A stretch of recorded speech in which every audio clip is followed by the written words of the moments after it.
Competition की date जो है वो आ गई है। 18 तारीख को कंपटीशन है एंड यही होता है अपने देश में, आपको सिर्फ 5 6 8 दिन पहले 10 दिन पहले पता चलता है। So you need to prepare ऐसे ही, and I am not well, so this makes it more difficult now.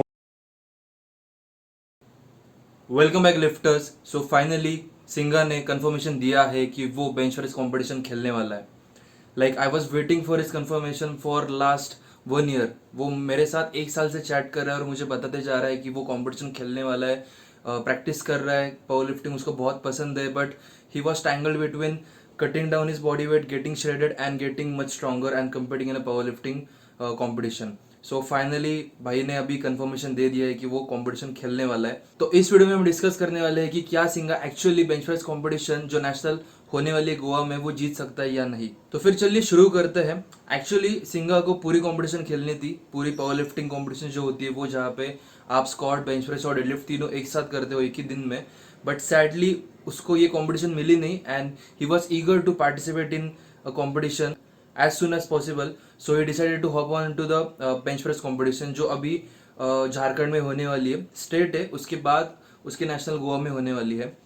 तो बेंच प्रेस कॉम्पिटिशन्स की स्पेशलिटी क्या है पता है आपको? कि कुछ लोग सिर्फ बेंच प्रेस की प्रैक्टिस करते हैं और स्पेसिफिकली इस कंपटीशन के आने का वेट करते हैं। So there are people who are like training for years and years to get better at a single movement which is bench press. जो लोग बस इसी कंपटीशन के लिए रुके रहते हैं और बस इसी कंपटीशन को खेलते हैं। That is why bench press competition में सबसे ज्यादा बेंच प्रेस के रिकॉर्ड्स बनते हैं। तो मैंने थोड़ी बहुत मेरी रिसर्च की है देखने के लिए कि सिंगा कहाँ पे स्टैंड करता है।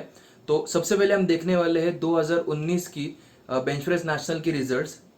तो सिंगा 93 केजी कैटेगरी में खेलने वाला है। सो उस कंपटीशन में हरियाणा से नूतन करके एक एथलीट है, उनका बॉडी वेट था 88 केजीज, उन्होंने किया था 170 KG bench press. Just imagine, gym में नॉर्मल लोग 170 किलो स्क्वाट करने के लिए रोते हैं, इस बंदे ने 170 केजी बेंच प्रेस किया है। लाइक क्या बोले। और ये रिजल्ट आपको मैं बता रहा हूँ 2019 का बेंच प्रेस नेशनल का जो दिल्ली में हुआ था। उसके बाद उसी कंपटीशन में सेकेंड प्लेस पे जो बंदा आया था उसने किया था 165 KG bench press. That is just 5 KG less than the first place. So it was a tough fight. I will से कि मे बी उसका कुछ ना कुछ तो मिस आउट हुआ होगा, या फिर may be it was not a good day for that guy. But I am sure कि अभी वो बहुत ज़्यादा स्ट्रांग हुआ होगा। अभी ये तो हुई हिस्ट्री की बात जो पीछे हो चुका है, 2019 की बात है, इसको बहुत टाइम हो चुका है। अभी रिसेंटली दिल्ली में फिर से बेंच प्रेस स्टेट हुआ है, तो लकीली मुझे वहाँ के भी रिजल्ट्स मिल गए। तो मैं आपको वहाँ का भी रिजल्ट बता देता हूँ। एंड उसी 93 केजी कैटेगरी में मेरा एक खुद का क्लाइंट भी खेल रहा था जो उस कैटेगरी में थर्ड आया। सो बेंच प्रेस कॉम्पिटिशन में, स्टेट कॉम्पिटिशन में वो थर्ड आया था। अभी हम देखेंगे कि वहाँ पे स्टेट पे जो बंदा फर्स्ट आया था उसने कितना किया था। So the athlete name is Neeraj Yadav, वो भी दिल्ली से ही है, उसका बॉडी वेट भी 88 केजी है और उसने 170 केजी बेंच प्रेस किया था, वो भी बस स्टेट में। और अगर हम देखेंगे कि फर्स्ट, सेकेंड और थर्ड लिफ्ट्स कैसे थी, मतलब प्लेसिंग वाइज, तो फर्स्ट जो बंदा आया था नीरज, उसने 170 केजी बेंच प्रेस किया। उसके बाद सेकेंड बंदे ने 152.5 केजी किया एंड थर्ड जो मेरा क्लाइंट था उसने 137.5 केजी किया। तो आपको इस चीज़ को देख के एक चीज़ समझ आ रही है कि उस बंदे ने, नीरज ने, मैक्स आउट नहीं किया था। मे बी वो 190 से 200 तक बेंच प्रेस करने की कैपेसिटी रखता होगा। उस कंपटीशन में उसको फाइट ही नहीं थी, इसकी वजह से उसने कंपटीशन खेला ही नहीं है, उसने जस्ट एक लिफ्ट कंप्लीट करके वो साइड में हो गया।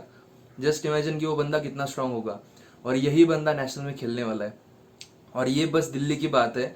जितना मैं जानता हूँ, हरियाणा, पंजाब, दिल्ली, इन सभी जगहों पे सबसे ज़्यादा स्ट्रॉन्गेस्ट बेंच प्रेसर्स रहते हैं। और ये लोग बेंच प्रेस के लेजेंड्स है। लाइक इनकी बेंच प्रेस की स्ट्रेंथ बहुत ज़्यादा रहती है। तो अभी सिंगा तो झारखंड से खेलने वाला, झारखंड की मुझे इतना कुछ नॉलेज नहीं है, बट लेट्स सी कि उसको कितना लगेगा बेंच प्रेस की कंपटीशन जीतने के लिए स्टेट की। So I will say somewhere around 150 KG से 155 केजी अगर सिंगा कर पाया तो वो स्टेट में गोल्ड मेडल ला सकता है और वो नेशनल के लिए क्वालिफाई हो सकता है। बट क्या वो नेशनल जीत सकता है? आप बताओ मुझे। आपको मैंने पूरा रिजल्ट बता दिया, मुझे बाकी कुछ बोलने की ज़रूरत नहीं है। But I totally want to wish a best of luck to Singa, क्योंकि बंदे ने बहुत ज़्यादा ग्राइंड किया है तभी जाके इस लेवल पे पहुंचा है। और अगर वो थोड़ा बहुत और टाइम देगा पावर लिफ्टिंग को तो आई एम प्रिटी श्योर कि वो बहुत बढ़िया पावर लिफ्टर बन सकता है जो अच्छे खासे रिकॉर्ड भी बनाएगा। तो आज इस वीडियो में हम बस बेंच प्रेस की ऊपर डिस्कशन नहीं करेंगे, हम टोटल कंपटीशन के ऊपर भी डिस्कशन करेंगे क्योंकि आगे जाके सिंगा वो भी खेलने वाला है। तो लास्ट जो पूरी क्लासिक कंपटीशन हुई थी वो हुई थी 2019 में। तो 2019 में 93 केजी कैटेगरी में जहाँ पे सिंगा खेलने वाला है, वहाँ का जो गोल्ड मेडल था वो लिया था एस श्रीनिवासन ने, जो खुद दिल्ली से है। उसका बॉडी वेट था 91.20। उसने स्क्वाट किया था 210। उसने बेंच प्रेस किया था 117.5। उसने डेडलिफ्ट किया था 272.5 KG and he one the gold medal with 600 KG total. उसी कैटेगरी में सेकेंड प्लेस पे था 595 केजी। उसके बाद थर्ड प्लेस पे जो एथलीट था उसने किया था 575 केजी। और अगर हम अभी सिंघा की करंट स्ट्रेंथ देखें तो Singha is capable of doing 200 KG squat which was around RB8। I must say कि वो 210 से 215 तक इजीली जा सकता है। उसके बाद 145 केजी उसने बेंच प्रेस कर रखा है ऑलरेडी। और उसने अभी जस्ट इंस्टाग्राम पे एक पोस्ट भी डाली जहाँ पे उसने बोला कि उसने जस्ट अभी फीवर में 140 केजी बेंच प्रेस एकदम इजीली किया। सो आई एम प्रिटी श्योर कि वो 150-155 केजी तक बेंच प्रेस कर पाएगा आने वाले 6 से 4 महीनों में मोस्ट प्रोबेबली। और उसने डेडलिफ्ट किया है 250 केजी। सिंगा ने एक टाइम पे उसके पीक के टाइम पे 250 KG conventional deadlift, I guess हाँ कन्वेंशनल डेडलिफ्ट ही किया था 250 केजीज।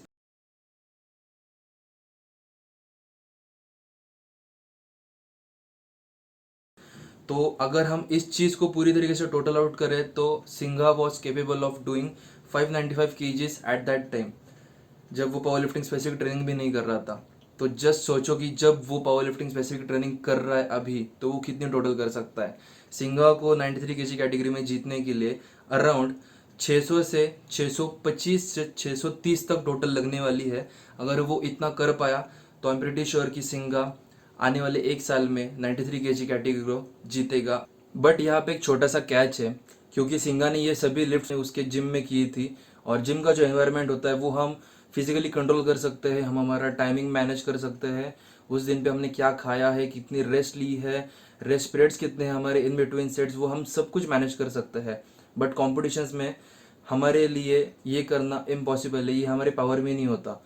क्योंकि जब आप कंपटीशन खेलोगे तब आपके रेस्ट पीरियड या फिर आपका जो फर्स्ट अटेम्प्ट और सेकंड अटेम्प्ट होगा वो डिसाइड होगा कि आपकी कैटेगरी में कितने बंदे हैं, वो कंपटीशन कितने अच्छे से ऑर्गेनाइज्ड है। उसके साथ ही जब आप कंपटीशन खेलने के लिए जाओगे तो वहाँ पे जाके भी कंपटीशन शुरू होने में, एग्जीक्यूट होने में बहुत ज़्यादा टाइम जाता है। लाइक अगर आपको कंपटीशन के ब्राउचर में दिख रहा है कि वो बोल रहे हैं कि वो 1 बजे चालू होगा, तो मोस्ट प्रॉब्ली वो 1 बजे नहीं, वो 4 से 5 बजे चालू होता है। और तब तक अगर आप वेट कंट्रोल पे हो या फिर कुछ भी हो सकता है आपका इशू, तो आपको वो होल्ड करके रखना पड़ता है उस टाइम तक। एंड मैं यही बोलना चाहता हूँ कि कंपटीशन का जो एनवायरनमेंट होता है ना, वहाँ पे लिफ्ट करना बहुत ज़्यादा मुश्किल होता है। वो जिम में जैसे एनवायरनमेंट होता है उस तरीके से नहीं होता। और प्लस आपको 3 जजेस के सामने ये परफॉर्म करना होता है लिफ्ट।